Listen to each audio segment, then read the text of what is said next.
Welcome back to the channel, guys.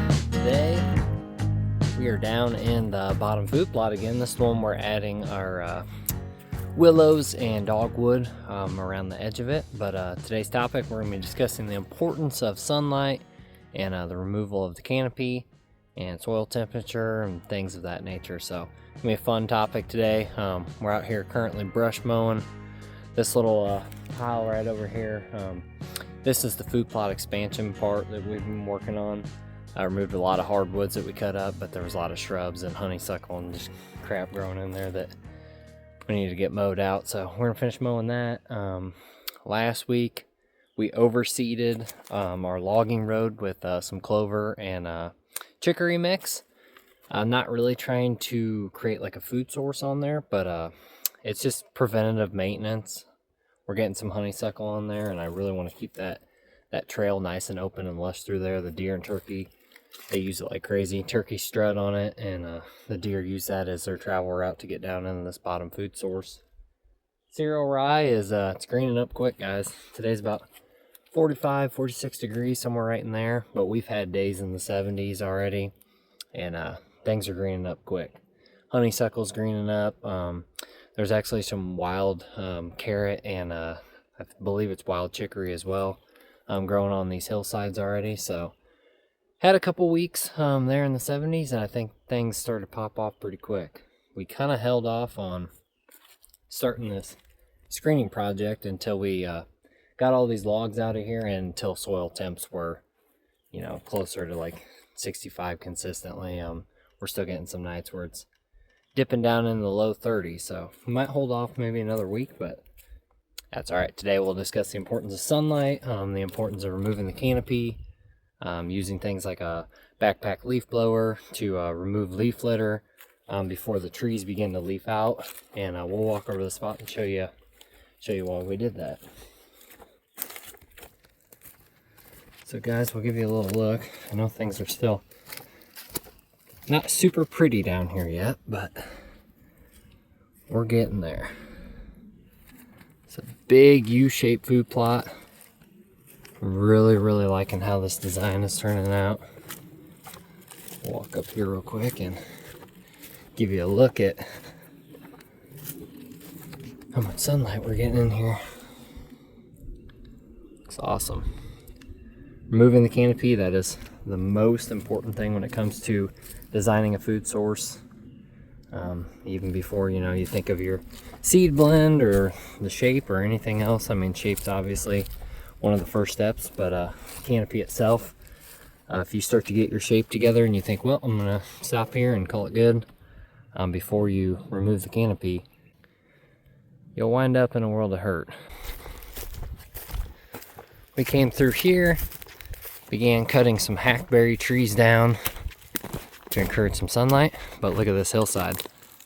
Just a few weeks ago, came through here, the leaf blower, and by doing that, you're allowing that sunlight to hit the forest floor before these big mature hardwood trees, a lot of mass producing trees on this hill, will start shading everything out.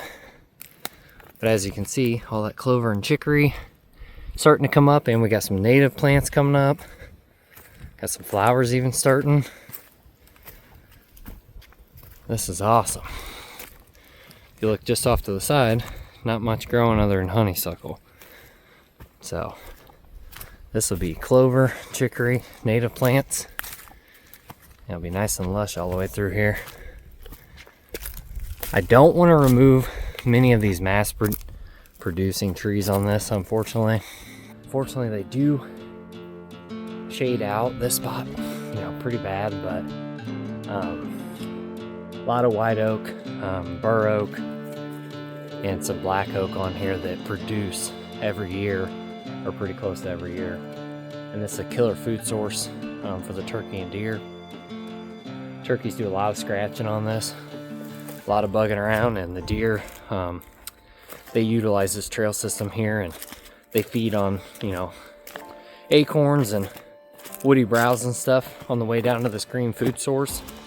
So I'm just trying to do everything I can to encourage the native habitat in and around my food plots to be, you know, that much better. So that's one of the keys, guys. Chainsaw work. I mean, that has made the biggest difference on this whole farm.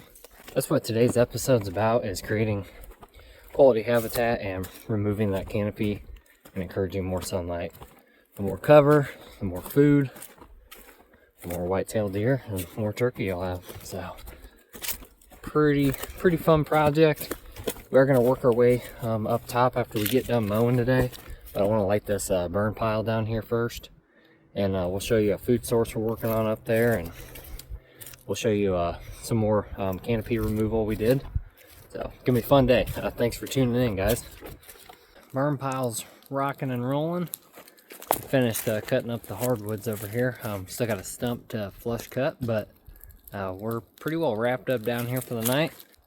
We're gonna head up to the top of the oak flat up here and show you that new food source we're working on, and show you guys the canopy reduction we did, and some of the initial screening. We talked about this last year up there, but it'll be good to touch on it again now that we're kind of tying everything together as far as removing the canopy throughout this whole farm, and creating bedding pockets, food sources, and then also we're gonna have travel routes and stuff like that we're gonna mow out after things start to thicken up. So should be good for a property that was nothing but open hardwoods for the first 3-4 years we owned it, and to see what it looks like now, it is really coming together.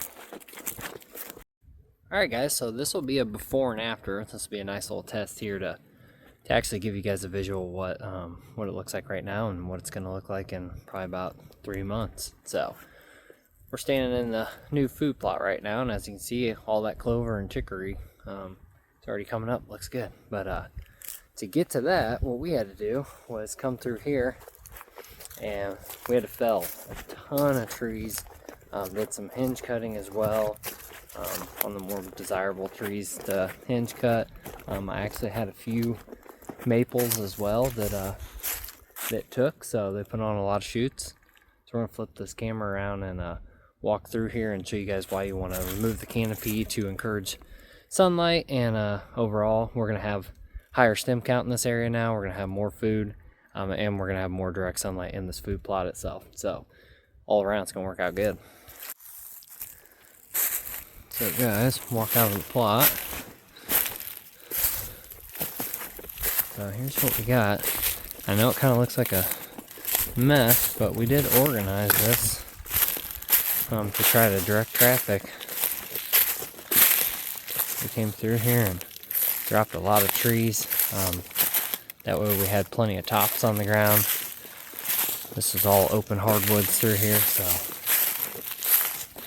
it's extremely bare and extremely open, and now we've got some immediate side cover. And we're going to come through here and we're going to burn all this leaf litter here in about a week.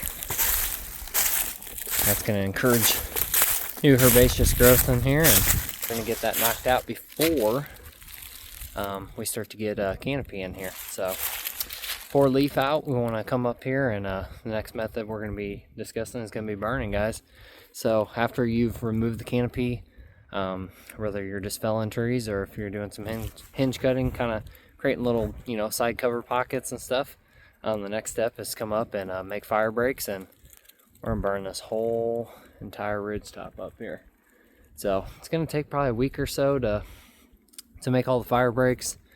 Take my time with the backpack leaf blower, but I want to get one good burn in, get a nice hot burn up here before we get leaf out, and that's going to encourage new growth in here, so picking this whole place up.